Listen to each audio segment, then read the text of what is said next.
Hey everyone, welcome back to Duck Duck Wood. I've been keeping this one under wraps, but now that LBX is officially underway, I feel I can share it with you.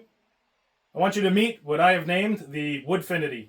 It's a fully handcrafted mini wooden tribute to the Onefinity Elite Foreman CNC. And I created it in order to celebrate the launch of MillMage, LightBurn's CNC software.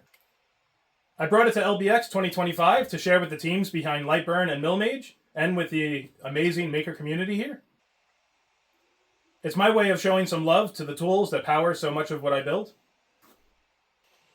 Everything from the gantry to the Masso controller screen was built using a mixture of CNC, laser, and hand tools.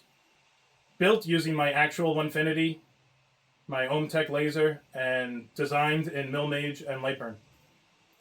I'll be posting a full build video soon that'll detail how it all came together, but for now I just wanted to give you a first look. If you're at LBX, come find me. The Woodfinity is going to be on display, and I would love to show it to you in person and answer any questions you may have. And if you're not here, don't worry, I'll have more photos and videos and behind the scenes content coming soon. Follow along here for the full build video, and thank you for being part of the journey. This one was special. I'll see you guys on the next one.